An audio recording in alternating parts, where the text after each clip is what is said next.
Very happy to be here at Connect Tech. This is my very first Connect Tech of all time. First time I'm presenting on behalf of a company as well. You see I have the company logo here, so I can't just inundate you with dad jokes. I have to give actual content. Today we're talking about building an AI expertise system. You see my name is Lockhart. I'm a developer advocate with Vaadin. We are a Finnish company that builds full stack web application solutions in Java. Now, you saw Java in the title. You selected this one on purpose. So any Java developers that want to claim it, just raise your hand. I got one in the back. One guy took it in undergrad and regrets it. All right, you count. Glad to have you. So I'm a developer advocate with Vaadin. Today I'm dubbing myself an AI explorer. When we think about the AI tools available to us right now, we typically, not always, but typically think in terms of two extremes, consumers and producers. Consumers, they are, particularly when it comes to chatbots, they're taking text, putting it in a text field, sending submit, something happens behind a black box, and they get a response. That'll be the consumer side. Then on the other end of the spectrum, there would be the producer side. These are people actually writing the models themselves, creating their own LLMs. Very costly, by the way. But I think as engineers, as developers, as Bob the Builders, as we might say, we are all potentially explorers, meaning we can take some of the building blocks of AI, put them together in unique ways, and come up with some awesome solutions for ourselves without only being a consumer, nor without trying to be completely a producer. Awesome. Anyone remember Eliza? Alice? Okay, all right, cool. Don't tell your age. So these were some of the earliest incarnations of AI chatbot type systems. And I remember when some of those came out. Yes. This side of the line. Okay, got it. Stay on this side of the line. I remember when they came out, reading about them in places like Popular Mechanics magazine, and just imagining if I had that kind of power, I was going to be this guy. Just a massive amount of compute. And you know this was like a long ago vision because he still has hair. But yeah, a massive amount of compute, a huge terminal on a wide screen, just solving the world's problems, and of course the Matrix theme. But those had limitations. The majority of those earlier systems were more rules-based, and for lack of a better description, just think of a series of if and else's. A series of if and else's. Put this in, get that out. Put this in, get that out. Not very good at being contextually aware. Not very good with storing memory, like remembering a chat, remembering a conversation, and not very good for updating the model, having them learn new things. And so when we fast forward, I think Alice was like in the 60s, the other one's like in the 90s, but if we fast forward to now, LLMs, large language models, solve a lot of those problems because they're not rules-based. Nevertheless, they still have certain places where they fall or where they fail. So this talk is taking an engineering approach to AI and helping you understand that, for one, LLMs are generic, but your business application is not. Your particular business is not, which means an LLM is trained on a vast data set, a vast, wide, general data set that gives it not only basis for response in terms of the facts of the data, but also through the natural language processing, through the semantics understanding and the sentiment analysis, it gives it an understanding of how to respond to you, not only what the data is going to be. So that's super generic. I think the first incarnation of ChatGPT had like 570 gigs of data from Wikipedia and Reddit and Twitter and other sources. So that's super generic. But what if you're a mom and pop shop around the corner and you want to use an LLM? How good is ChatGPT at helping you in your business?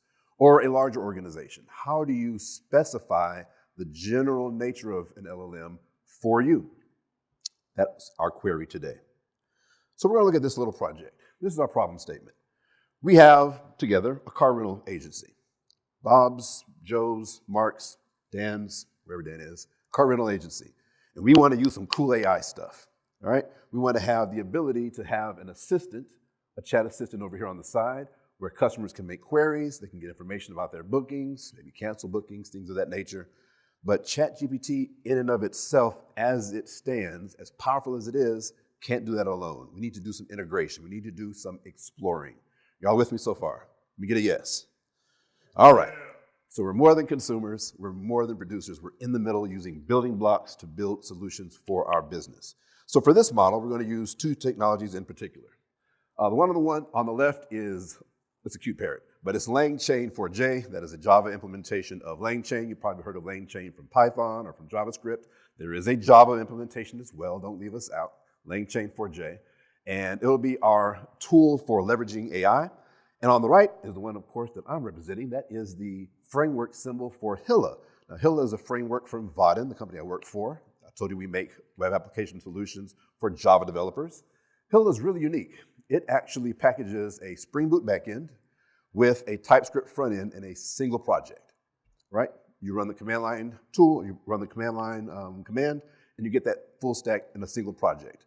When you annotate your backend service classes, your backend Java service classes with some of our proprietary annotations, it will actually, when you build your Maven project, it will generate TypeScript interfaces for you, which means you can now, in a very type-safe way, make front-end calls to the backend with nothing more than a TypeScript function. No REST API, no GraphQL. If you know Spring Boot and controllers, we just abstracted all that away for you. It's an open source project. I would encourage you to check it out. So let's see how we can leverage these two tools and make something useful for our car rental agency. So on the consumer side, right, it's kind of simple. We talked about this already. Text field, input a prompt. Oh, he says stay on this side, sorry. Input a prompt, something happens behind a magical black box, and we get a response on the end. This response might be text. We see now it might be an image. It could be music. There's lots of different responses we can get. Input, output, you all are scientists. You understand that model. Well, the LLM itself, if we could think of it knowing anything, the black box over here, okay, that brain, that digital brain, it really only knows two things. This is not going to be my friend. All right, there we go. It knows the content it's been trained on, and it also knows the context that we've added, the content we've added to give it additional context. And that's going to be a key feature of what we look into in this project in just a minute. The content it's been trained on, we've talked about that already. That's the large general data set. The content we give it as context, that's the part that we have. Now, consumers can do this because we know in text prompts, some of the prompt engineering just really comes down to giving additional context before your ask. Don't just ask it for the top 10 Chinese restaurants in Atlanta. Give it some context. What streets do you want to explore? What your tastes are? You give it some context first. You can do that in the prompt, but even better, as developers, as explorers, you can do that programmatically. Did that show up? So how do you teach an LLM? 3 ways to think about it. Number 1 is the one that makes you cringe because every company wants to do this. They want their own model. We want our own. We don't just want like a piece of the pie. We want our own model. That is exceptionally costly in terms of finance and also in terms of human resources to just build your entire thing from scratch. Slightly less expensive on those 2 fronts, finance and human, would be fine-tuning an existing model. I think as explorers, as Bob the Builders of AI, we can do even better. For the free, essentially, we can include enough content about our business, our car rental agency, remember, in the context of what the LLM knows to allow it to give us useful answers and responses, and maybe even build out some functionality.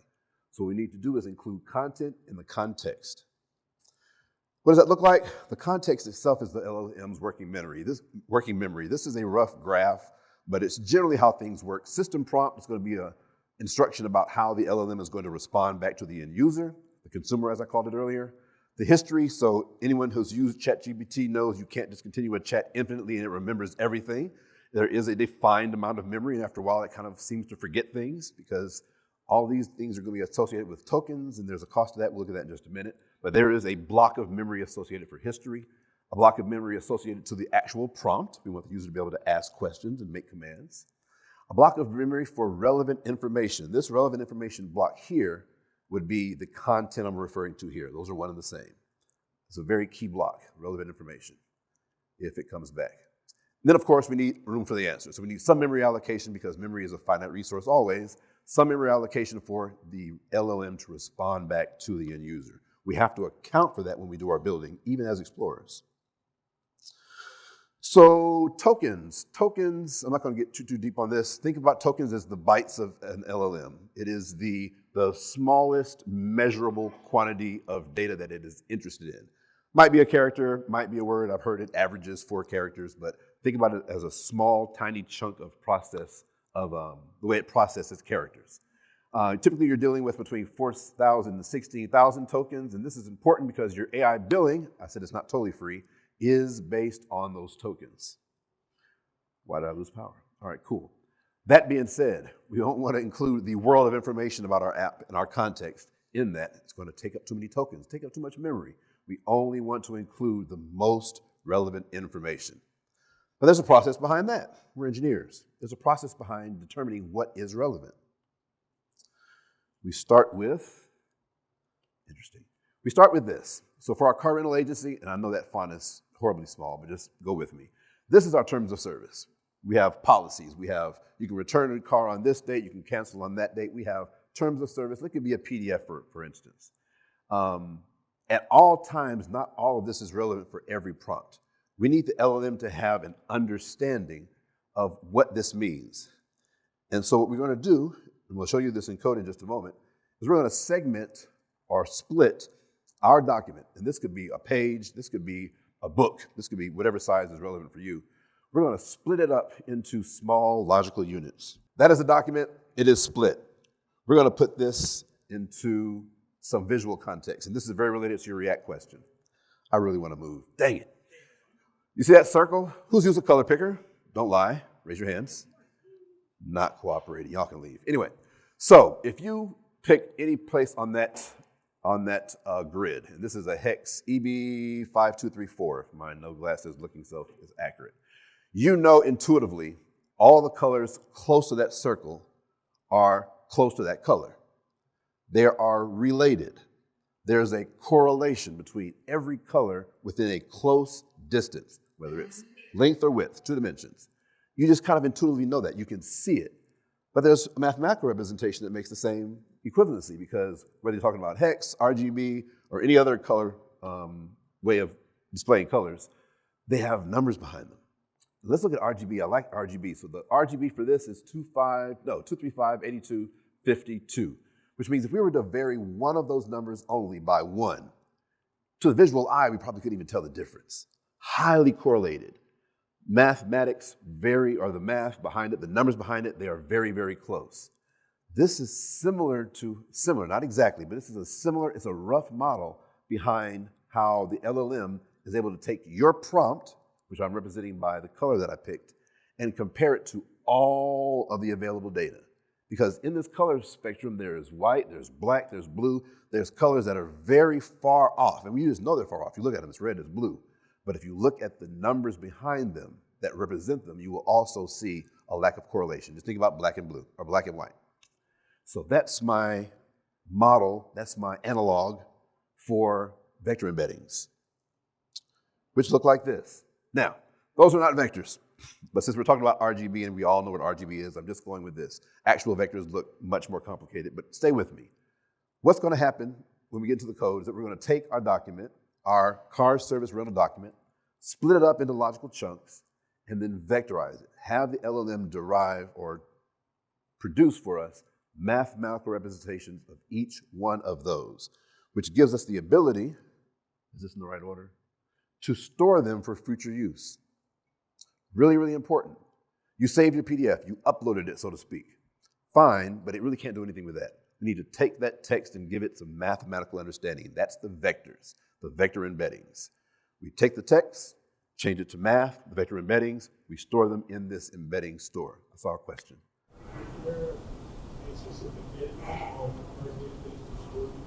There's a few. There's Pinecone, the one we're using, I think the name will come up in a minute, but there's a few. It just depends on your use case. Trade-offs for everything, as with all tech. Great question. And this is a great point for me to also say this is actually a talk that I'm giving on behalf of an amazing developer, Marcus Hellberg, Vice President of DevRel at Vaden. He's currently in Germany, and he had me take this over for him. So at some point, my answers will probably run out for the questions, but so far we're doing good. So thank you for those low balls. All right, so to your question, React. How can it make a React? How does it know how to make a React component? How can it answer the question, I want to cancel my reservation? You all have used these before for cars, for planes, for hotels. You type a question in and it gives you a relevant answer. How does it actually do that? It transforms, it changes your text into a mathematical representation called a vector.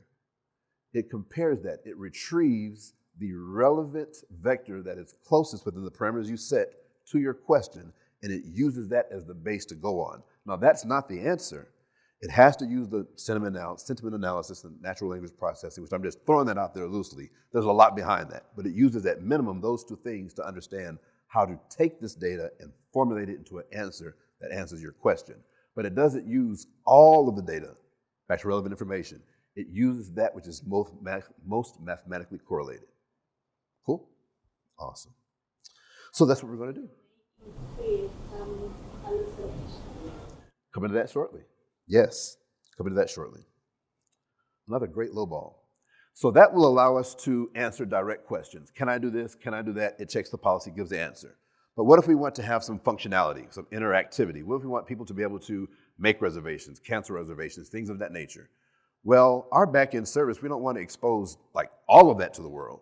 So we're going to be strategic in this model, in this project, and we're going to expose certain functions, and I'm kind of black boxing it myself, calling it booking tools, so that the LLM, funky looking robot right there, can access my booking tools and then access my customers, my cars, the dates, whatever I want it to. But it will not be my entire service, only what I think is safe to expose for those purposes. And these are going to be Java methods because I'm a Java guy and it's a Java company, and so you're stuck with Java. Basic steps. Let's get into some code. I need water.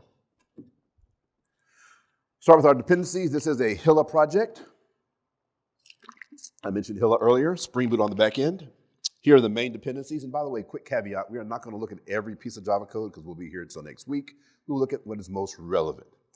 Start with our dependencies. We have our core module, which is LangChain4j. You can look that up. It's still in its infancy. There's not a ton of documentation, but there are some good examples. In fact, this example is based on one of their examples. Fun to play with, but there's not like a ton of docs yet. They're getting there. It's also open source, and they're looking for contributors. So those few Java hands looking for an open source project, you can get an open source project in the AI space, which is the hot button topic of the week. So LangChain4j is our main core dependency. LangChain4j OpenAI is our OpenAI interface. And then this one here, I love this one, LangChain4j embeddings, all mini LM L6 V2. That is what is going to create our embeddings, our vector embeddings. So we need all three.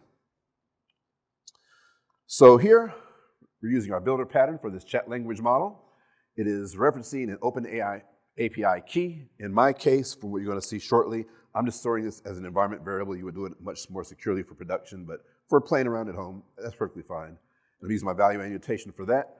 It is referencing also GPT-4, which is very funny. So I have ChatGPT Plus, but in order to use the ChatGPT-4 model, you also have to put your payment information on the API side, or it will deny you and keep you on 3.5. I don't want the 3.5, I want the 4. So you have to put your information in twice. I found that out this morning. Yeah. Went too far, sorry. So we looked at that. This, you remember the chart we had system prompt? Yes, we had system prompt at the top. So this would be an example of a prompt. As you see, it's just a string, but this string is additional context to tell the LLM how to respond to the customer, how they respond to prompts. We're going to give it that context so it doesn't just come up with all kind of random stuff like hallucinations. But there's another way hallucinations happens as well. But we're going to give it some context. We have a chat method here. It's going to take in an ID. So each chat has its own individual representation, and it's going to take in the user message, which is the user's prompt. And we're going to take that interface and instantiate it as customer support agent here, which takes in our model, takes in our tokenizer. The tokenizer is what takes, the tokenizer is that class that will determine how many tokens you're using per prompt or response. So it takes both of those in, and then builder pattern again on AI services. AI services is a LangChain4j specific class. And it takes those in, and we are using, in this case, a maximum number of tokens of 500. Smart to put in a max number, and that's going to build that out for us. We understand, I feel like I said this already, but we understand as programmers that memory is not infinite. So in this case, we've included a system prompt. We have allocation for history, the actual prompt itself from the user, and enough room for the answer. The relevant information you see is a little grayed out right there because that would be actually ingesting the terms of service. We talked about that earlier, but we haven't shown the code just yet. What do we have here? Here we have we have our assistant service. The main thing I want to look at right there is the sync and the flux. So basically we are mapping from that token stream, from LangChain, to a flux, which is a Spring thing. It's a Spring reactive data type, if you will. It's going to set up and manage a chat with our customer support agent, probably an AI chatbot. It's going to listen for incoming messages. It's going to listen for errors and completion events from the chatbot, pulling them into a reactive stream, our flux, that can be subscribed to. In other words, we call the chat method, we subscribe to the stream, and we stream that to the UI as it's coming in. Okay? You can do similar things with JMS, but we didn't do that here. What is this here? So this is our UI. Very fancy UI right here. Message list and message input, those are two Hilla components. We have a ton of components out the box to help you build your UIs quickly. Hilla is great for internal tools and dashboards. If you have a Java team that needs to build up something quickly, it doesn't have to be that pretty, it just has to handle a lot of data and be robust. Go to Hilla, trust me. So message list and message input, two of our components. Basically, we have the on submit. When the form gets submitted, it's going to bind that to the send message method, which we'll see in a minute, and that will pass in the value of the prompt. Here's the send message we just talked about. It is going to handle both the user's message as well as display the assistant's replies in the chat interface.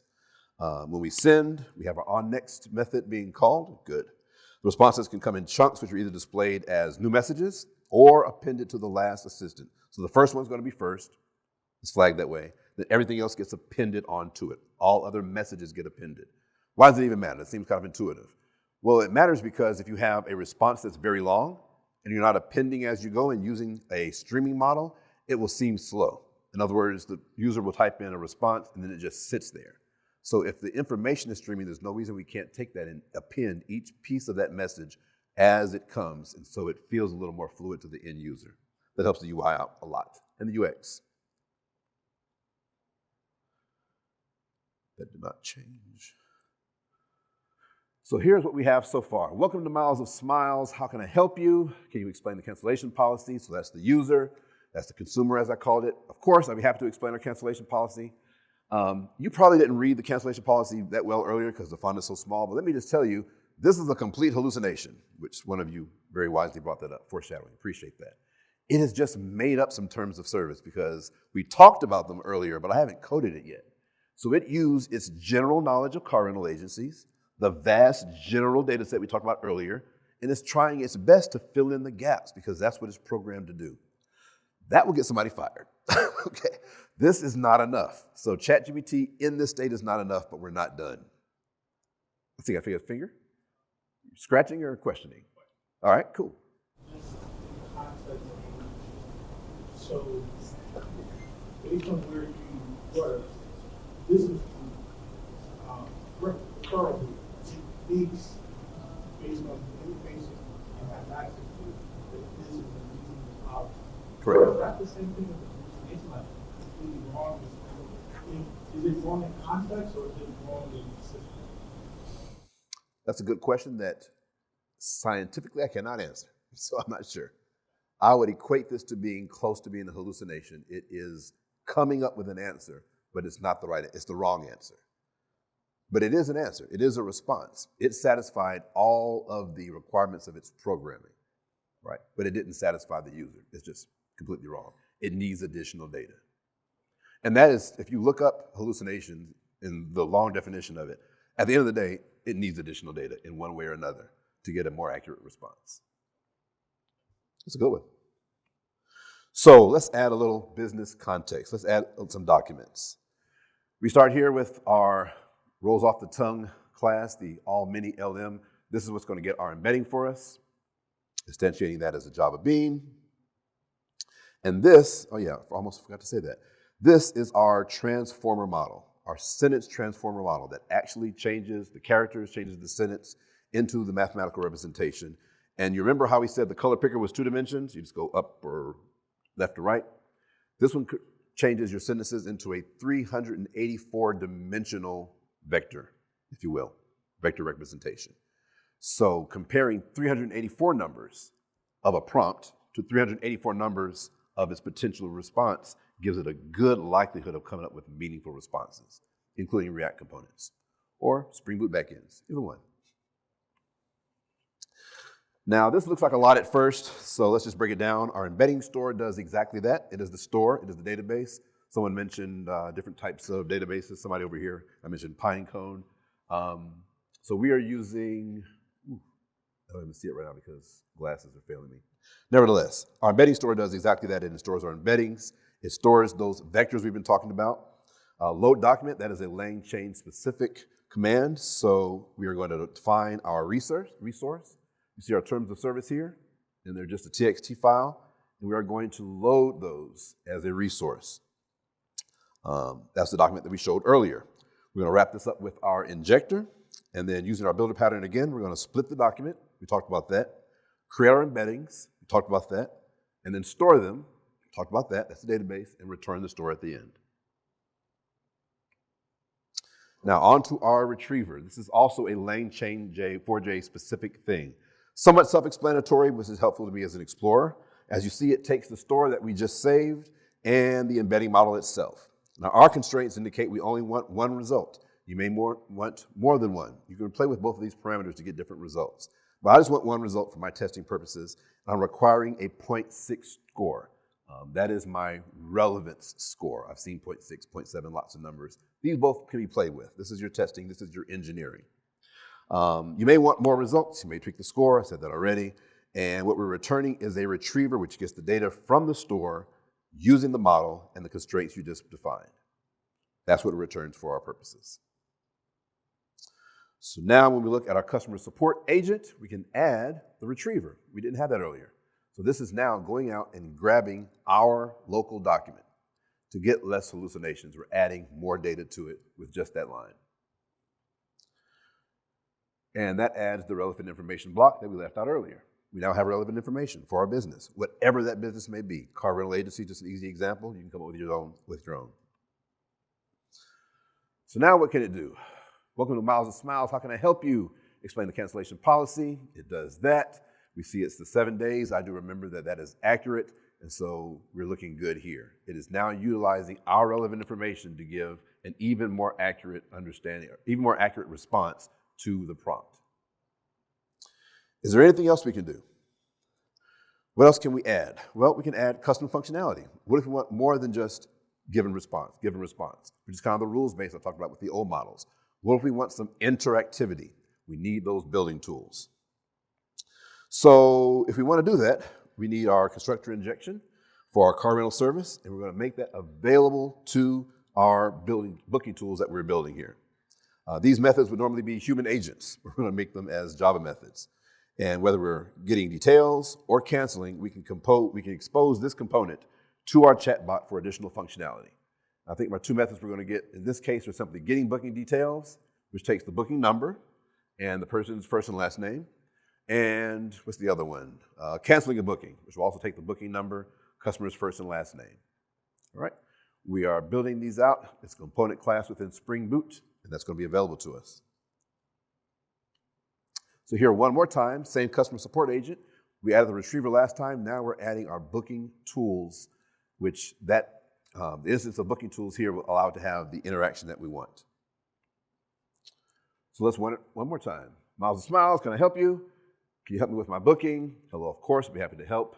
You can read, my name is John Doe, my booking number is 101. So we have the first name, we have the last name, we have the booking number, we have our 3 parameters to use our methods. And you see it pulls up the accurate information. They ask, is it possible to cancel my booking? I'm sorry for any inconvenience according to our cancellation policy. Last day to cancel is 7 days prior. That's exactly from our policy document, not the hallucination of 48 hours or whatever it said. So we're nearing the end. If you want to scan here and play the home game, as you see, Marcus Hellberg, that's my boss, very smart guy, just kick butt Java developer. Marcus Hellberg, he's in Germany right now. And this whole project he wrote. He also wrote an assistant for us at Vaden, it's still in beta, to be able to search our docs quickly. If you just need to get something really, really fast and you have some massive amount of documentation, just the fastest possible way would be to build a bot for your docs. And you train it the way I trained it on this little TXT file, you train it on your docs. He built that, hopefully coming out soon. And also, like for further questions, like deep questions, please bug him, not me, because yeah. So here we go. Got that? Let's see. What do I want to do? I'm not sure if this is going to let me be great or not. Nope. To what? We're just going to stop there. Thank you for your time. I appreciate you. I'm Lawrence Lockhart. Please follow me at Lawrence D. Coes. They made me take off my badge on Twitter and everywhere. I like interacting with other people. Hey. Thank you. Thank you. And since this is my first, anyone who wants to oblige me, feel free. I won't make a big deal out of it. We'll do this real quick. On the count of 3. 3, 2, 1. Hey. No, that's the wrong button. Crap. 3, 2, 1. There we go. Thanks so much. Have a great day. Well, I got a question for you. Shoot. So you mentioned that the chatbot that you're working on to search the docs is the fastest way to search for information. But then how would that compare to something like Elasticsearch or what's the other one that's really popular right now? Anyway, but it's kind of based on this idea about Elasticsearch. All these things that can index your website. Right. And then let you search something. How does that compare? So two things. So when I say fast, that was a bad word. What I should have said was the best way to get an accurate response to your query, because ChatGPT-4 has not only the search capability, but it has that natural language processing. It gets English. It doesn't get English, but it gets English enough to give you a relevant response and you can feel like you're having a conversation. Yeah. But now, pure performance, fast was probably not the right word, like Elasticsearch versus this model. I have no clue. Yeah, I was thinking about Algolia, right? Like with Algolia, you can search down to like 2 characters and you can find all the things. Sure. Other thing, but I think the difference is what you mentioned, which is the use of natural language. Yeah. Because with Algolia search, I still need to know what I'm looking for. Mm-hmm. Versus like the contextual search of here's what I need and you tell me where it is. Right. So I think if that's the distinction, that's pretty obvious. Yeah. And I'm also not sure like Algolia or Elasticsearch will also be able to get an understanding of your question beyond just words, because you may want to know more than just, like what is a component. You may have a specific problem with a component that is not addressed anywhere as such, but since it has access to all of the docs, it can form understanding from looking at multiple pieces of text and draw from it. So instead of just grabbing from one of those blocks, it may grab from multiple blocks and pull out pieces of meaning to give you a relevant response. I'm not sure those others have that capability. Yeah.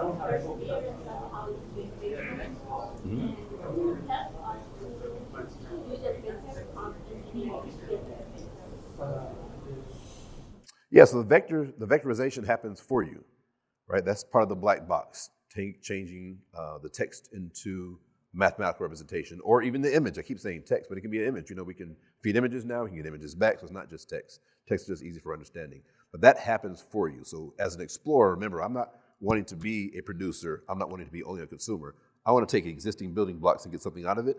I'll let it do its thing. When it comes to assigning the tokens, when it comes to vectorizing, you can do your thing.